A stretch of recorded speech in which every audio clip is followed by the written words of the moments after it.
নিটের প্রশ্নফাঁস কাণ্ডে শুক্রবার এভাবেই অগ্নিগর্ভ হয়ে উঠেছিল ধর্মতলার ডোরিনা ক্রসিং চত্বর।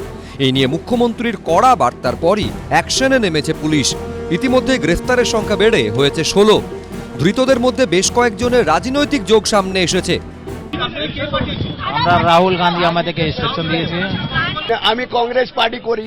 শুক্রবারের ঘটনায় ধৃত 16 জনের মধ্যে 5 জনকে সোমবার পুনর্নির্মাণের জন্য ধর্মতলা চত্বরে নিয়ে আসে হেয়ার স্ট্রিট থানার পুলিশ।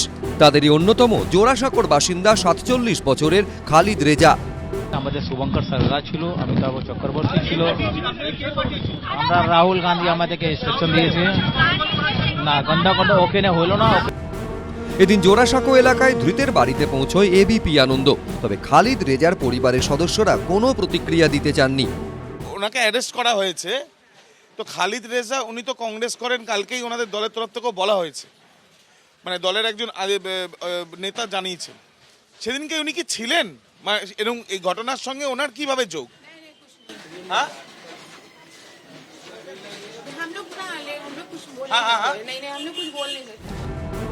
যে 5 জনকে এদিন পুনর্নির্মাণের জন্য আনা হয়েছিল সেই দলে ছিলেন মোহাম্মদ আলমগীর ওরফে রাজু।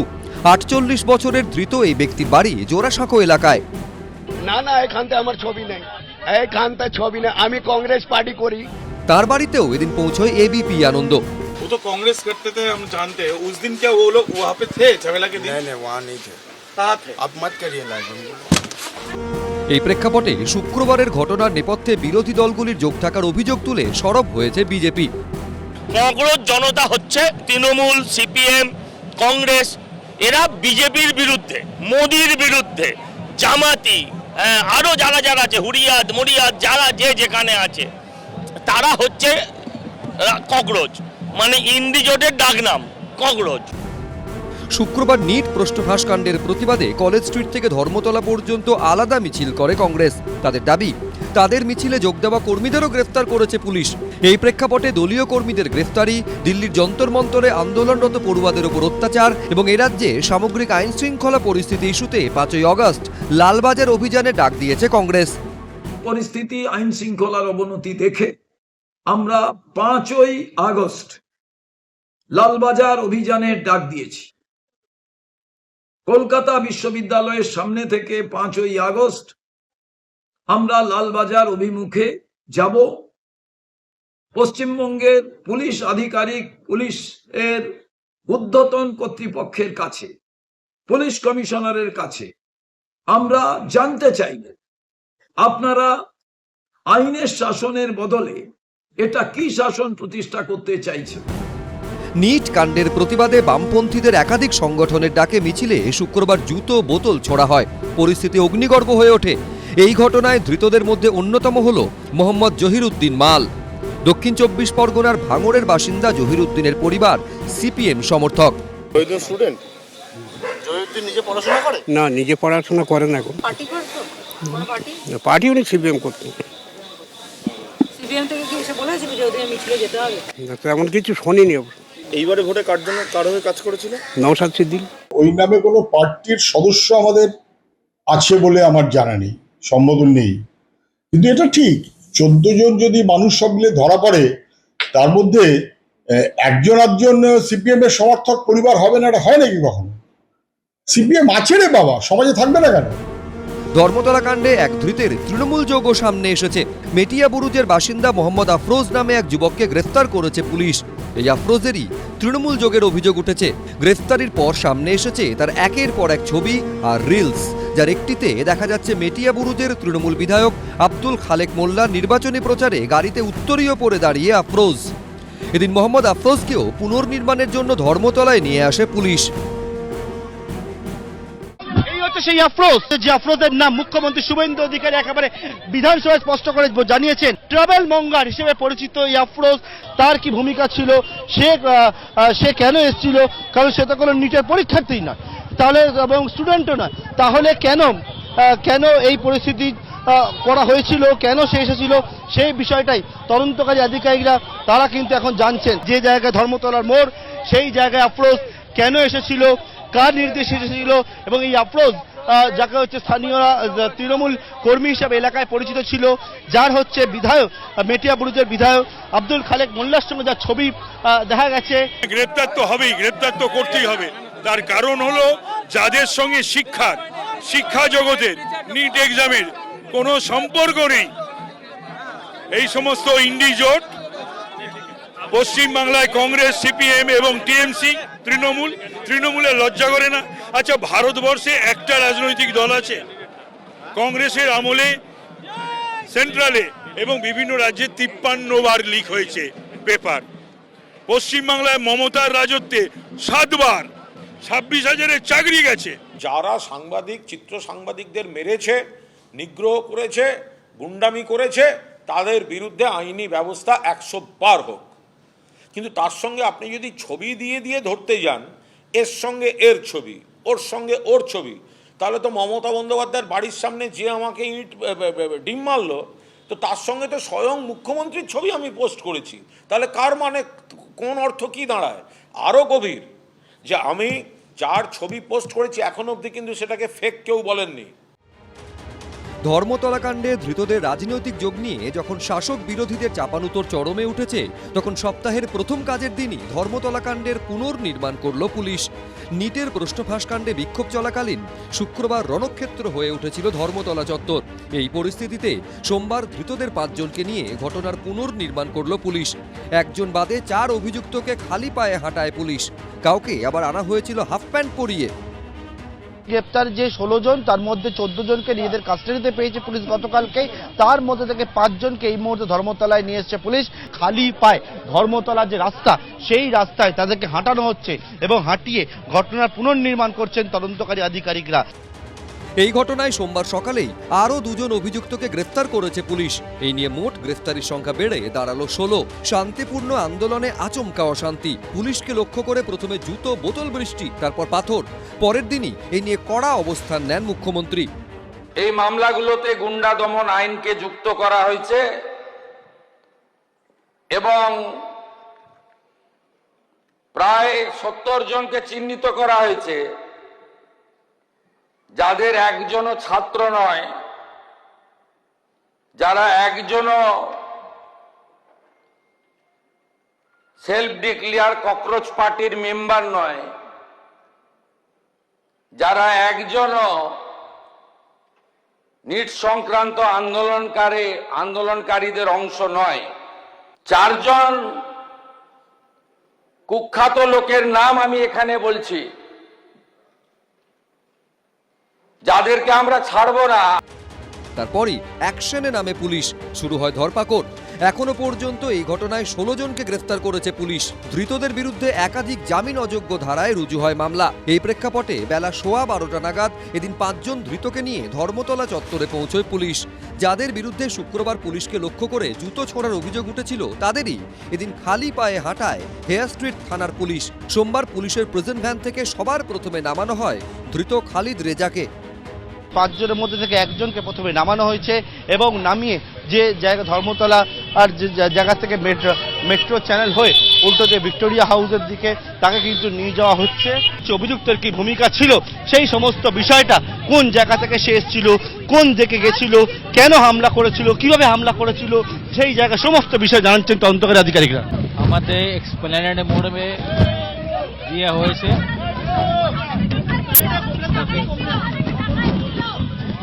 আমাদের এক্সপ্লেনেড মোড়ে প্রোটেকশন ছিল, গন্ধা ওখানে হলো না। ওখানে ক্যামেরা আছে, ট্রাফিক গার্ডে ক্যামেরা আছে, ওখানে দেখি কি হয়েছে না হয়েছে।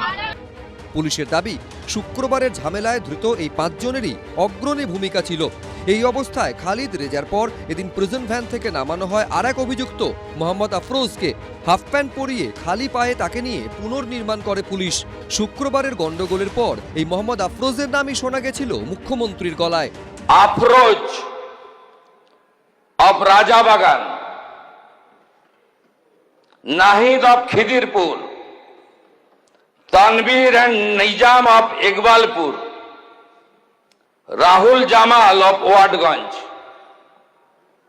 এই 5টা গুন্ডার নাম আমি এখানে ঘোষণা করলাম।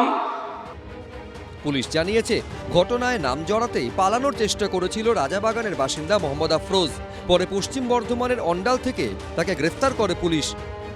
এই হচ্ছে সেই আফরোজ যাকে হচ্ছে অন্ডাল থেকে গ্রেপ্তার করেছে, যে আফরোজের নাম মুখ্যমন্ত্রী শুভেন্দু অধিকারী একেবারে বিধানসভায় স্পষ্ট করে জানিয়েছেন। ট্রাভেল মঙ্গার হিসেবে পরিচিত এই আফরোজ এই মুহূর্তে ধর্মতলা যে রাস্তা, সেই রাস্তায় নামানো হয়েছে। তার কি ভূমিকা ছিল, সে কেন এসেছিল? কারণ সে তো কোনো নিটের পরীক্ষার্থী নয়, তাহলে এবং স্টুডেন্টও নয়, তাহলে কেন এই পরিস্থিতি করা হয়েছিল, কেন সে এসেছিল, সেই বিষয়টাই তদন্তকারী আধিকারিকরা তারা কিন্তু এখন জানছেন। অভিযোগ, শুক্রবারের অশান্তির ঘটনায় একেবারে সামনের সারিতে ছিল ধৃত শেখ সালমান। শনিবার রাতে তাকে বাড়ি থেকে গ্রেফতার করে পুলিশ। এদিন প্রিজন ভ্যান থেকে তৃতীয় অভিযুক্ত হিসেবে সেই শেখ সালমানকে নামায় পুলিশ। বাকিদের মতো তাকেও খালি পায়ে ঘটনাস্থলে নিয়ে পুনর্নির্মাণ করা হয়। শেখ সালমানকে নিয়ে এবার তদন্তকারী আধিকারিকরা বেরিয়েছেন এবং এই শেখ সালমান সে হচ্ছে, তাকে দেখা গেছিল একেবারে সামনের সারিতে থাকতে শুক্রবার দিনকে, এবং সেই শেখ সালমানকেও এখন খালি পায়ে পুলিশ কিন্তু নামিয়েছে। তাকে নিয়ে ঘটনার যে পুনর্নির্মাণ, সেই পুনর্নির্মাণ করছেন। পুলিশ জানিয়েছে, অল ইন্ডিয়া তৌহিদি জনতা নামে একটি সংগঠনের সঙ্গে যুক্ত এই শেখ সালমান নিট প্রশ্নফাঁস কাণ্ডে ধর্মেন্দ্র প্রধানের ইস্তফা এবং দিল্লির যন্তর মন্তরে পুলিশের লাঠিচার্জের প্রতিবাদে মিছিলেরও ডাক দিয়েছিল এই সংগঠন। তাতে আয়োজক হিসেবে ছবি রয়েছে শেখ সালমানের। কোনো পার্টি না, অরাজনৈতিক সংগঠন, মানুষের সহযোগিতা করা হতো, অন্যায়ের বিরুদ্ধে প্রতিবাদ করা হতো, দুর্নীতির বিরুদ্ধে আন্দোলন করা হতো। সেটা পুলিশ প্রশাসন আছে, কোর্ট বিচার করবে। নিজেকে নির্দোষ দাবি করে রীতিমতো চ্যালেঞ্জ ছুটতে দেখা যায় তাকে। শেখ সালমান সহযোগিতা করছে, সিসি ফুটেজ কথা বলবে, এখানে সিসি ফুটেজ কথা বলবে, একটাও দেখাতে পারবেন না, একটাও দেখাতে পারবেন না। কি উস্কানি দিয়েছি, কি দিয়েছি, কি উস্কানি দিয়েছি। এরপর ধৃত মোহাম্মদ মঈনুদ্দিনকে নিয়ে ঘটনার পুনর্নির্মাণ করে পুলিশ। তাকেও ঘটনাস্থলে খালি পায়ে হাঁটানো হয়। মোহাম্মদ মঈনুদ্দিনকে নিয়ে নামছেন তদন্তকারীরা, এবং এবারে তার কি ভূমিকা ছিল মঈনুদ্দিনের, এবং সেই মোহাম্মদ মঈনুদ্দিনকেও গত পরশুদিন গ্রেপ্তার করে। ধৃত আরেক অভিযুক্ত মোহাম্মদ আলমগীর ওরফে রাজুর পায়ে সমস্যা থাকায় তাকে এদিন প্রিজন ভ্যান থেকে নামানো হয়নি। গাড়িতেই তাকে জেরা করেন হেয়ার স্ট্রিট থানার অতিরিক্ত ওসি। আমি कॉलेज स्टेट छिलम, हमारे तो हम पैर से चलने ही नहीं सकता है। मेरा 3 प्लेट लगा हुआ है, हम चल कहाँ सकता है? मेरा 3 प्लेट लगा हुआ है, पैर में 3 प्लेट लगा हुआ है। না এখানতে আমার ছবি নেই, এখানতে ছবি না, না রেলিতে আমি আসিনি। আমি ইউনিভার্সিটি কলেজ ছিল কলেজ স্ট্রিটের, বাস আর কিচ্ছু কই দিকে নেই। আপনি ক্যামেরা আছে, আমার ফলে ব্যবসা আছে। প্রায় 1 ঘন্টারও বেশি সময় ধরে পুনর্নির্মাণ চলে। ধর্মতলায় যে গন্ডগোল হয়েছে, এই গন্ডগোল অবাঞ্ছিত, এই গন্ডগোল হওয়া উচিত হয়নি। এই ধরনের ঘটনায় কোনো একটি কমিউনিটিকে টার্গেট করে দেয়া, এটা হতে পারে না। এটা রাজধর্ম পালনের সিংহাসনে বসে কমিউনিটিকে আক্রমণ এইভাবে করা যায় না। স্পেসিফিক এফআইআর করে 16 জনকে গ্রেপ্তার করা হয়েছে এবং জামিন অযোগ্য ধারায় গ্রেপ্তার করে হেফাজতে নেওয়া হয়েছে। সকালবেলা পুলিশের সঙ্গে গট করে 10টায় আসুন, 2টোর সময় বাড়ি চলে যান, ও কারবার আমরা করিনি। এদিন আরও যে দুজনকে গ্রেফতার করা হয়েছে তারা হলেন কোরিয়ার ব্রাইট স্ট্রিটের বাসিন্দা বছর 35-এর ওয়াকার আজম এবং নাদিয়াল থানা এলাকার বাসিন্দা 32 বছরের জাভেদ আখতার। পুলিশ জানিয়েছে, অশান্তির দিনের ভিডিও ফুটেজ দেখেই এই দুজনকে গ্রেফতার করা হয়েছে। ধৃত দুজনের কেউই ছাত্র নন। এদিন দুজনকে ব্যাংশাল কোর্টে তোলা হয়। তার শুনানিতে উঠে আসে পুনর্নির্মাণের সময় ধৃতদের খালি পায়ে হাঁটানোর প্রসঙ্গ। অভিযুক্তদের আইনজীবী বলেন, গতবার যাদের আদালতে আনা হয়েছিল আজ তাদের খালি পায়ে ঘোরানো হচ্ছে রাস্তায়। পাল্টা সরকারি আইনজীবী বলেন, ধৃতরা তাদের জুতো বিক্ষোভের নামে ছুঁড়ে মেরেছিল। এদিন দুজনকেই একদিনের পুলিশ হেফাজতে নির্দেশ দেন বিচারক। আপনাদের তরফ থেকে সাবমিশন কি ছিল? হলো যে আগামীকালকে যেহেতু মূল কেসটা রাখা আছে, বাকি বিষয়টাও যাতে আগামীকালকে হিয়ারিংয়ের জন্য ফিক্স আপ করা হয়, তাতে কোর্ট কনসিডার করেছে এবং আগামীকালকে ফিক্স আপ করেছে। পুনর্নির্মাণের নাম করে যে সমস্ত ভদ্রগড়ের সন্তানদেরকে অ্যারেস্ট করে রাখা হয়েছে ককরোচ পার্টি জমায়েত সংক্রান্ত বিষয়ে, তাদেরকে পুনর্নির্মাণের নাম করে খালি পায়ে হাফ প্যান্ট পরে বারমুডা পরে ঘোরানো হচ্ছে। প্রশ্ন ফাঁস কাণ্ডের প্রতিবাদে শুক্রবার কলকাতা রাস্তায় নেমেছিল একাধিক বামপন্থী ছাত্র সংগঠন। মিছিলে যোগ দেন অভিনেত্রী শ্রীলেখা মিত্র। সেখানেই প্রধানমন্ত্রী নরেন্দ্র মোদীর একটি বিতর্কিত ছবি ব্যবহারের অভিযোগ ওঠে তার বিরুদ্ধে। আর এ নিয়ে আরও বিপাকে পড়লেন তিনি। রাজ্য জুড়ে আরও একাধিক থানায় তার নামে দায়ের হলো অভিযোগ। এবার অভিযোগ দায়ের হলো ঠাকুরপুকুর, পশ্চিম মেদিনীপুরের কোতোয়ালি, মালদার বামনগোলা ও ইংরেজ বাজার, পুরুলিয়া সদর, হুগলির গোঘাট ও মুর্শিদাবাদের বহরমপুর থানায়। পরশু যে ধরনের ঘটনা ঘটেছে তা দেশদ্রোহিতা সামিল বলে আমরা মনে করি। দেশের প্রধানমন্ত্রী যে ধরনের ছবি এরা প্রকাশ্যে নিয়ে এসছেন, অবিলম্বে শ্রীলেখা মিত্রদের গ্রেপ্তার করা উচিত।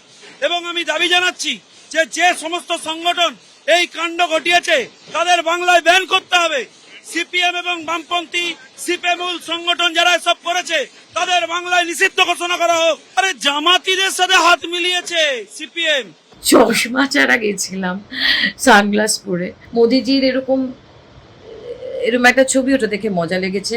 ওই কতগুলো ছেলে যাচ্ছিল, তারা প্রতিবাদে তারা পোস্টার দিয়ে করেছে, ছবি তুলতে এসেছিল, পোস্টারটা হাতে নিয়ে ছবি তুলেছে। আর দেখিও নি পোস্টারটাকে ঘুরিয়ে, সময় ছিল না কারণ পুলিশের লাঠিচার্জ হচ্ছিল। তারপরে শুনছি আমার নামে অনেক কিছু হচ্ছে। রবিবারই আনন্দপুর থানায় অভিনেত্রী শ্রীলেখা মিত্রর বিরুদ্ধে এফআইআর করেন বিজেপি নেত্রী কেয়া ঘোষ। পাশাপাশি বিধাননগর সাইবার ক্রাইম থানাতেও অভিনেত্রীর বিরুদ্ধে অভিযোগ দায়ের হয়। এদিন ঠাকুরপুকুর থানায় শ্রীলেখা মিত্রর নামে অভিযোগ জানানো হয় গোরক্ষক সেনাকর্মীর তরফে। কোতোয়ালি থানায় অভিযোগ জানালেন মেদিনীপুর শহরের বাসিন্দা কৃতিকা দাস। এদিকে বিজেপি যুব মোর্চার তরফে বামনগোলা থানায় জানানো হয় অভিযোগ। আমরা চাইছি এই অভিনেত্রী শ্রীলেখা মিত্র, যারা ভারতের বিরুদ্ধে কথা বলে, ভারতকে ধ্বংস করতে চায়, এই অভিনেত্রী শ্রীলেখা মিত্র সহ যারা সেই মিছিলে বাম ছাত্র সংগঠনের যারা ছিল, যারা দেশের বিরুদ্ধে কথা বলে, যারা দেশে থেকে কাশ্মীরে আজাদি চায়, তাদের আমরা অবিলম্বে গ্রেপ্তার চাই। রবিবার রাতেই পুরুলিয়া সদর থানায় বিজেপির তরফ থেকে শ্রীলেখা মিত্রর বিরুদ্ধে ব্যবস্থা নেওয়ার দাবি জানানো হয়। বিজেপির গোঘাট 2 নম্বর মণ্ডলের তরফ থেকে গোঘাট থানায় দায়ের হয়েছে অভিযোগ। গত 24 তারিখে যে মিছিলের নামে আমাদের নরেন্দ্র মোদীর ছবিকে, বিকৃত ছবিকে দেখিয়ে এবং কুরুচিকর মন্তব্য করে এবং দেশের সম্পত্তিকে নষ্ট করা হয়েছে, আমরা তাদের বিরুদ্ধে তা তীব্র নিন্দা ও ধিক্কার জানাই। এই ধরনের শক্তি যারা চায় আমাদের ভারতবর্ষকে ছোট করতে, আমাদের নরেন্দ্র মোদীকে ছোট করতে, তাই আমরা চাই এদের দৃষ্টান্তমূলক শাস্তি হোক। প্রশ্ন ফাঁস নিয়ে আন্দোলনের ঝাঁজে বদলেছে দেশের শিক্ষামন্ত্রী। এবার কি দিল্লিতেও বদলাতে পারে রাজনৈতিক সমীকরণ? আগামী দিনে কি বিজেপির সঙ্গে মিশে যেতে পারে এনসিপিআই? সেই জল্পনা রয়েই গেছে। এর মধ্যে মঙ্গলবার এনডিএর বৈঠকে ডাক পেলেন তৃণমূলের বিদ্রোহী 20 জন এনসিপিআই সাংসদ। তার আগে সোমবার নবান্নে গিয়ে মুখ্যমন্ত্রী শুভেন্দু অধিকারীর সঙ্গে বৈঠক করলেন এনসিপিআই সাংসদ সুদীপ বন্দ্যোপাধ্যায়। দুজনের মধ্যে প্রায় 40 মিনিট বৈঠক হলো। আগে ঠিক ছিল মঙ্গলবার দুপুর 1টায় দিল্লির বঙ্গভবনে মুখ্যমন্ত্রী শুভেন্দু অধিকারীর সঙ্গে বৈঠক করবেন এনসিপিআই সাংসদরা। সোমবার বিকেলের পরই জানা যায় মঙ্গলবার শুভেন্দু অধিকারী দিল্লি যেতে পারছেন না। এরপর রাতেই নবান্নে পৌঁছে যান সুদীপ বন্দ্যোপাধ্যায়। সেখানে মুখ্যমন্ত্রীর সঙ্গে বৈঠক করেন তিনি। সূত্রের দাবি, আপাতত ঠিক হয়েছে এই 20 জন এনসিপিআই সাংসদ হিসেবেই থাকবেন। আগামী সপ্তাহে শুভেন্দু অধিকারীর দিল্লি যাওয়ার সম্ভাবনা রয়েছে। তখন একটা চূড়ান্ত সিদ্ধান্ত নেওয়া হতে পারে 20 জন এনসিপিআই এর সাংসদ বিজেপির সঙ্গে মিশে যাবেন কিনা। ক্যান্সেল হচ্ছে কালকের মিটিংটা, উনি তো আসতে পারছেন না, তো এইটুকুই খবর, মানে মিটিংটা হচ্ছে না। এটা জানানো হয়েছে আপনাদের? হ্যাঁ, আমাদেরকে জানানো হয়েছে। কোনো গুরুত্বই নেই, না মুখ্যমন্ত্রীর গুরুত্ব আছে, না মুখ্যমন্ত্রী তো এখানে ওখানে দৌড়ে বেড়াচ্ছে আর সাম্প্রদায়িক কথাবার্তা বলছে। ও মিটিং করে কি করবে বাংলার? প্রথমে তৃণমূলে বিদ্রোহ ঘোষণা, তারপর এনসিপিআইতে মিশে যাওয়া এবং এনডিএ কে সমর্থনের ঘোষণা। আপাতত এই অবধি এগিয়েছেন লোকসভায় তৃণমূলের বিদ্রোহী সাংসদরা। তবে এনসিপিআই এর আবেদনের ভিত্তিতে এখনো তাদের পৃথক ব্লক আখ্যা দেওয়া হয়নি। কেবলমাত্র লোকসভায় অভিষেক বন্দ্যোপাধ্যায়ের জন্য আগে যে আসন বরাদ্দ ছিল তা এখন বরাদ্দ করা হয়েছে এনসিপিআই এর লোকসভার দলনেতা সুদীপ বন্দ্যোপাধ্যায়ের জন্য। প্রথম সারি থেকে দ্বিতীয় সারিতে পাঠিয়ে দেওয়া হয়েছে অভিষেক বন্দ্যোপাধ্যায়কে। এই পরিস্থিতিতেই মঙ্গলবার জোড়া বৈঠক। কে এনসিপিআই? তো 20 জন সাংসদ বিশ্বাসঘাতক। তৃণমূল মমতা দিকে তার ছবি ব্যবহার করে দল থেকে তারা জিতে দিল্লি গেলেন। তো এরা তো সব বিজেপির দালালি করছে। এদের নির্বাচনী কেন্দ্রে যেতে পারছে না, এরা নির্বাচনী কেন্দ্রে ঘুরতে পারছে না, মানুষের সঙ্গে বিশ্বাসঘাতকতা করেছে। বিজেপি বিরোধী ভোট পেয়ে ওখানে গিয়ে বিজেপির কোলে বসে দোল খাচ্ছে। এনডিএর মিটিংয়েও তারা এনডিএর শরিক দল হিসেবে যোগদান করবেন বলে শুনেছি। এখনো পর্যন্ত বিজেপির সঙ্গে এনসিপিআই এর মার্জারের কোনো খবর আমাদের পার্টির কাছে আসেনি। আর আমরা জ্যোতিষী নই, কালকে কি হবে কালকে বোঝা যাবে। প্রশাসনিক স্তরে কথা বলার জন্য ওনারা সব মিটিং করছেন মুখ্যমন্ত্রীর সঙ্গে, এনডিএর শরিক দল হিসেবে এনডিএর মিটিং এ যাবেন বলেই আমাদের কাছে বার্তা আছে। মঙ্গলবার এনডিএর বৈঠকে এনসিপিআর আমন্ত্রণ পাওয়া নিয়ে জল্পনার বারুদ চড়ছে। আর এই বৈঠকের ঠিক আগের দিন অর্থাৎ সোমবারই তৃণমূলের বিদ্রোহী 20 জন এনসিপিআই সাংসদের সদস্যপদ খারিজের দাবিতে স্পিকারের দ্বারস্থ হলেন অভিষেক বন্দ্যোপাধ্যায় সহ কালীঘাট তৃণমূলের সাংসদরা। স্পিকারের উদ্দেশ্যে চিঠিতে অভিষেক বন্দ্যোপাধ্যায় লিখেছেন, তৃণমূল কংগ্রেসের প্রতীকে জেতা 20 জন সাংসদের সদস্যপদ খারিজের যে আবেদন করা হয়েছিল তার দ্রুত নিষ্পত্তি হোক। আজকে আমরা অভিষেক ব্যানার্জিকে নিয়ে আমরা 6 জন এমপি গিয়েছিলাম স্পিকারের কাছে। আমরা বলেছি যে আমাদের সিটগুলো তোমরা অ্যালট করেছো উইদাউট রেফারেন্স টু আস। এখনো তো এনসিপিআই আলাদা পার্টি হিসেবে স্বীকৃতি পায়নি, তা তোমরা কেন দেখছো? আমরা বললাম তোমায় তো আগে জানিয়েছি, আবার চিঠি দিচ্ছি বলে একটা স্পিকারকে 2টো চিঠি দেন। আর ডিসকোয়ালিফিকেশন পিটিশনগুলো এখনো কনসিডার করছো না কেন, এই নিয়ে আমরা চিঠি দিয়েছি। আপনারা কি চাইছেন? দ্রুত স্পিকার সিদ্ধান্ত নিন, ডিসকোয়ালিফিকেশন অন 20 যারা দ্রুত শিক্ষা নিক এবং আমাদের পুরনো সিটগুলো ফেরত দিক। নিয়ম মেনেই করা হয়েছে, আমার মনে হয় না যে নিয়মের বাইরে কিছু হয়েছে। নিয়মের বাইরে হলে ওরাও লড়ুক। দুয়ারে স্বাস্থ্য পরিষেবা, পোশাকি নাম সেবাশ্রয়। তৃণমূল ক্ষমতায় থাকাকালীন অভিষেক বন্দ্যোপাধ্যায়ের তত্ত্বাবধানে হওয়া বিরাট স্বাস্থ্য শিবির, তা নিয়ে ভুরি ভুরি অভিযোগ উঠছে। আর এবার করোনাকালে ডক্টরস অন হুইল কর্মসূচিতে একদিনে 53,000 কোভিড টেস্ট নিয়ে বিষ্ণুপুর থানায় অভিষেক বন্দ্যোপাধ্যায় সহ 25 জনের বিরুদ্ধে অভিযোগ করলেন বিজেপি নেতা অভিজিৎ দাস ববি। ওই যে ডক্টরস অন হুইল এবং 53,203কে ও আর কি টেস্ট করেছিল, আর তার মধ্যে মাত্র 1,151 জন মাত্র নাকি পজিটিভ বেরিয়েছে। তৃতীয় ঢেউয়ের ধাক্কায় 2021 সালের ডিসেম্বরের শেষ থেকেই রাজ্যে ঝড়ের গতিতে ভাগছিল কোভিড সংক্রমণ। পরিস্থিতি মোকাবিলায় সেই সময় নিজের সংসদীয় এলাকা ডায়মন্ড হারবারে একগুচ্ছ বিধিনিষেধ জারির কথা জানান অভিষেক বন্দ্যোপাধ্যায়। সঙ্গে গতি আনা হয় কোভিড টেস্টিংয়েও। প্রত্যেকটা পঞ্চায়েতে, প্রত্যেকটা ওয়ার্ডে একটা আলাদা করে কন্ট্রোল রুম হবে, প্রত্যেকটা গ্রাম পঞ্চায়েতে একটা আলাদা করে কন্ট্রোল রুম হবে, এবং ডক্টর অন হুইলস বলে একটা বাহনও আমরা শুরু করব আগামী 5-7 দিনের মধ্যে, যেখানে case load high, positivity rate high, সেখানে যাবে। 2022 সালের 12ই জানুয়ারি স্বামী বিবেকানন্দ জন্মবার্ষিকীতে শুধু ডায়মন্ড হারবার লোকসভা এলাকাতেই 50,000-এর বেশি করোনা পরীক্ষা করা হয়। 2022 সালের 23শে জানুয়ারি দক্ষিণ 24 পরগনা জেলা স্বাস্থ্য দপ্তর সূত্রে দাবি করা হয় 2021 সালের 6 ডিসেম্বর থেকে জানুয়ারির গোড়া পর্যন্ত ডায়মন্ড হারবার লোকসভা এলাকায় করোনার পজিটিভিটি রেট 22% পৌঁছে যায়। সেখানে সংক্রমণের হার নেমে এসেছে মাত্র 1.79%। নিজের নির্বাচনী কেন্দ্রে সংক্রমণের হার নিম্নমুখী দাবি করে সে সময় ফেসবুক পোস্টে তৃণমূলের সর্বভারতীয় সাধারণ সম্পাদক লিখেছিলেন, আবার পজিটিভিটি রেট 3%-এর নিচে, ধারাবাহিক প্রচেষ্টার দুর্দান্ত ফল। সামনের সারির কর্মীদের পাশাপাশি স্বনির্ভর গোষ্ঠী ও অঙ্গনওয়াড়ি কর্মীদের অভিনন্দন জানাই, যারা পজিটিভিটি রেট কমাতে এবং ডায়মন্ড হারবার সংসদীয় এলাকার সবার ভালোর জন্য কাজ করেছেন। এবার তা নিয়ে উঠল অভিযোগ, অভিষেক বন্দ্যোপাধ্যায়ের কর্মসূচির টাকার উৎস নিয়েও প্রশ্ন তুলেছেন বিজেপি নেতা অভিজিৎ দাস ববি। অভিষেক বন্দ্যোপাধ্যায় তার আত্মসহায়ক সুমিত রায় সহ তৎকালীন জেলা শাসক, পুলিশ সুপার, মহকুমা শাসকের বিরুদ্ধেও বিষ্ণুপুর থানায় অভিযোগ দায়ের করা হয়েছে। এই টাকাগুলো কে দিয়েছে? একটা এমপি সাংসদ তার নিজের এরিয়াতে করছে, তার পার্সোনাল রেপুটেশন বাড়ানোর জন্য, তার টিআরপি বাড়ানোর জন্য সরকার কেন টাকা ব্যয় করবে? 25 জনের মধ্যে অভিষেক ব্যানার্জি তো আছেই, সুমিত রায়, অভিষেকের তো সুমিত এবং দুজনের 2টো হ্যাটস রয়েছেই, যেমন দিলীপ মণ্ডল, আপনার জাহাঙ্গীর, সামিম, গৌতম অধিকারী, মেহবুব গায়েন, নবকুমার, আব্দুল খালেক মোল্লা, যে এমএলএ মেটিয়াবুরুজের।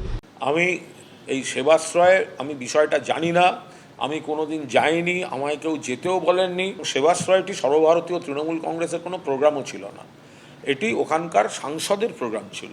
বিধানসভার সদস্য উনি নন, ফলে বারবার তার অনুপস্থিতির সুযোগ নিয়ে বিধানসভার মধ্যে তাকে অ্যাটাক না করে বিজেপির সাংসদরা তো লোকসভায় তুলুন না, তাহলে তো ডায়মন্ড হারবারের এমপি উত্তর দেওয়ার সুযোগ পান।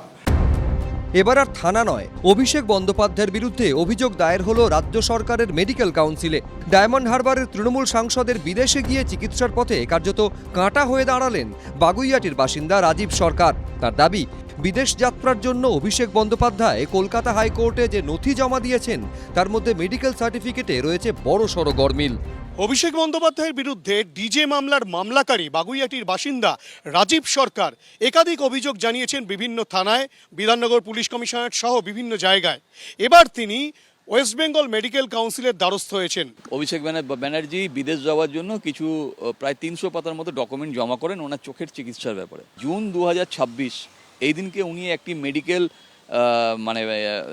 সার্টিফিকেট জমা দিয়েছেন, যেখানে ডক্টর নবীন জয়কুমার বলে কোনো একজন ডাক্তার আছেন, উনি এই সার্টিফিকেটটা দিয়েছেন, যেটার বেসিসেই উনি বিদেশ যাবেন বলে এবং হাইকোর্টে জমা দিয়েছেন।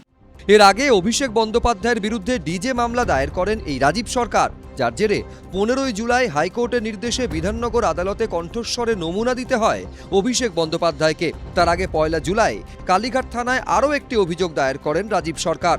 ডায়মন্ড হারবারের তৃণমূল সাংসদের নিরাপত্তা বলয়ের এই ছবিকে হাতিয়ার করেই থানায় অভিযোগ করেন তিনি, যেখানে দেখা গেছে গাড়ির ভেতরে রয়েছেন অভিষেক বন্দ্যোপাধ্যায় আর বাইরে ফুটবোর্ডে দাঁড়িয়ে তার নিরাপত্তা রক্ষীরা। গত 24 জুলাই আমতলার অফিসে বুলডোজার কাণ্ডে অভিষেক বন্দ্যোপাধ্যায়ের করা অভিযোগের প্রেক্ষিতে ডায়মন্ড হারবারের সাংসদের বিরুদ্ধে উস্কানিমূলক মন্তব্যের অভিযোগে দায়ের করা হয় নতুন মামলা।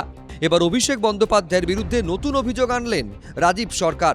বাগুইআটির বাসিন্দার দাবি, নবীন জয়কুমার নামে যে ডাক্তারের লেখা মেডিকেল সার্টিফিকেট আদালতে জমা দিয়েছেন অভিষেক বন্দ্যোপাধ্যায়, তাতে না আছে সেই চিকিৎসকের রেজিস্ট্রেশন নাম্বার, নেই কোনো ঠিকানাও।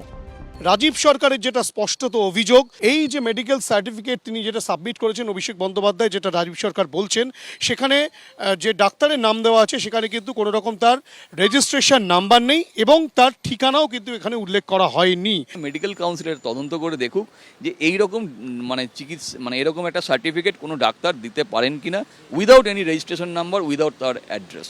মেডিকেলের যে রুলস আছে সেই রুলস অনুযায়ী সেই ডাক্তারের বিরুদ্ধেও ব্যবস্থা হোক এবং অভিষেক ব্যানার্জির বিদেশ যাত্রার বিষয়টা ক্যান্সেল করা হোক। গত সপ্তাহেই কলকাতা হাইকোর্টে ধাক্কা খান অভিষেক বন্দ্যোপাধ্যায়। বিদেশে গিয়ে তার চোখের চিকিৎসা করানোর আবেদন আপাতত বাতিল করে দেয় আদালত। বিচারপতি সৌগত ভট্টাচার্য বলেন, কোনো মেডিকেল ইস্যু এ রাজ্যে সমাধান হবে না এমন নয়। অভিষেক বন্দ্যোপাধ্যায়ের চোখের চিকিৎসা আপাতত এসএসকেএমে করানোর পরামর্শ দেয় আদালত।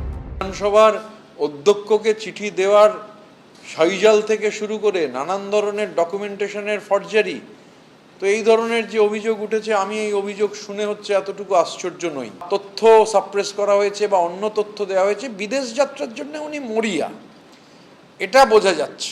এ নিয়ে কোনো সন্দেহ নেই, এটা বুঝতে বিরাট বিশেষজ্ঞ হওয়ার দরকার নেই। যিনি যেন তেন প্রকারণে তিনি বিদেশে চলে যেতে চাইছেন এবং বাংলার অধিকাংশ মানুষের আশঙ্কা হচ্ছে উনি বিদেশে একবার চলে যেতে পারলে, সে চোখের আছিলায় যদি চলে যেতে পারেন, উনি আর এমুখো হবেন না। কে কি কাউন্সিল জমা দিচ্ছে, সে কোনো একটা উদ্দেশ্যে জমা দিচ্ছে, ফলে এটা নিয়ে কোনো রাজনৈতিক মন্তব্যের জায়গা নেই। যা সম্পর্কে জমা দিয়েছেন তিনি যথাযথভাবে যদি প্রয়োজন মনে করেন তিনি তার উত্তর দিয়ে দেবেন। এবার কলকাতা হাইকোর্টে জমা দেওয়া অভিষেক বন্দ্যোপাধ্যায়ের চিকিৎসা সংক্রান্ত নথি নিয়েই প্রশ্ন তুললেন বাগুইআটির বাসিন্দা রাজীব সরকার। সেবাশ্রয় নিয়ে একের পর এক অভিযোগ দায়ের হয়েছে এফআইআর, আর জানিয়ে এত বিতর্ক, সেই সেবাশ্রয়ের ক্যাম্পে পৌঁছেছিলাম আমরা। একের পর এক চেম্বার, যেন মিনি হাসপাতাল। কোন চেম্বারের দরজার উপরে লেখা ইএনটি, কোনটার দরজার উপরে লেখা ডার্মাটোলজি, কোনটায় লেখা গ্যাস্ট্রোএন্টারোলজি, কোন চেম্বারের দরজার উপরে আবার লেখা অর্থোপেডিক, রয়েছে অ্যান্টি চেম্বারও। যে কোনো সরকারি হাসপাতালের অন্দরসজ্জাকে হার মানিয়ে দিতে পারে সাজানো গোছানো সেবাশ্রয় 2 এর ক্যাম্প। সেবাশ্রয় 2 ক্যাম্পের এই চেম্বারগুলিতেই বসতেন বিভিন্ন বিভাগের চিকিৎসকরা, প্রেসক্রাইব করতেন ওষুধ, ইনজেকশন। কিন্তু কি দেখে? ছাত্রছাত্রীরা যেরকম পরীক্ষার আগে সহায়িকার সাহায্য নেন বিভিন্ন পড়া মুখস্থ করার জন্য, ঠিক এরকমই চিকিৎসকরা যারা এখানে ক্যাম্পে বসবেন তাদের জন্য এক প্রকার সহায়িকা বানিয়ে রাখা হয়েছিল। এ যেন চিকিৎসা সহায়িকা, দেখো ম্যানুয়াল, প্রেসক্রাইব করো ওষুধ। এখানে এরকম 2টি পাতা রয়েছে এবং এই 2টি পাতার মধ্যেই যাবতীয় ওষুধ, কি কি ওষুধ দিতে হবে রোগীদের তার বিবরণ রয়েছে। প্রথম পাতায় রয়েছে general medicine only for medical camp এবং মডেল ক্যাম্প, অর্থাৎ এখানে জেনারেল মেডিসিনগুলি উল্লেখ করা হয়েছে।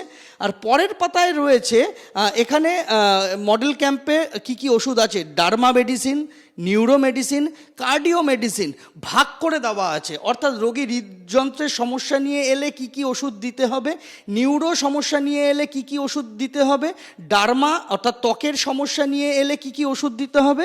এখানেই শেষ নয়, ওষুধের ম্যানুয়ালে আছে আরো চমক। ওষুধের নাম তো বটেই, স্পষ্ট উল্লেখ করা আছে তার ডোজও, অর্থাৎ দিনে কবার খেতে হবে তাও সেই ম্যানুয়ালে লেখা রয়েছে। সেবাশ্রয়কে ঢাল করেই ওষুধ, টেস্ট কিট, চিকিৎসা সরঞ্জাম নিয়ে বিরাট বড় দুর্নীতির অভিযোগও সামনে এসেছে।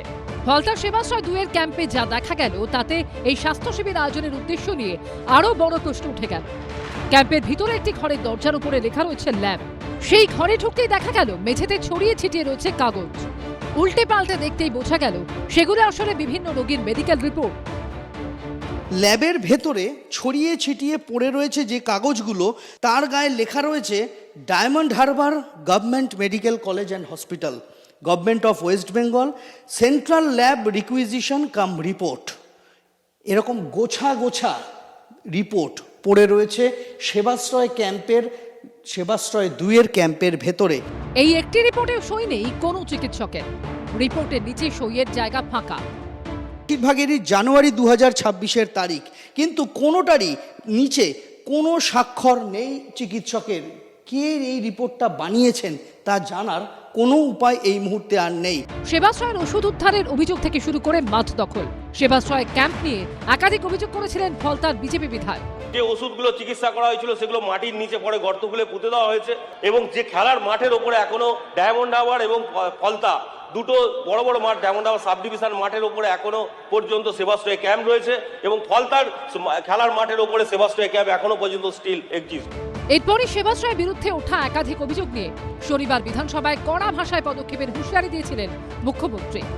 মানুষের জীবন নিয়ে যারা ক্ষতি করেছেন এবং এই ক্যাম্পে যারা ক্ষতিগ্রস্ত হয়েছেন তাদের প্রত্যেকটি অভিযোগকে এফআইআর হিসেবে ট্রিট করা হয়েছে, এবং আপনারা নিশ্চিন্ত থাকুন, এত বড় জঘন্য অপরাধ এই পশ্চিমবঙ্গে এই মেডিকেল ক্যাম্প নিয়ে ভাইপো করেছে, তার সাকরেতরা করেছে, তাদের একজনকেও ছাড়ার কোনো সিন নেই। সময় কথা বলবে। এই জলের পর কতদূর গড়ায় সেটাই দেখার। এবিপি আনন্দ।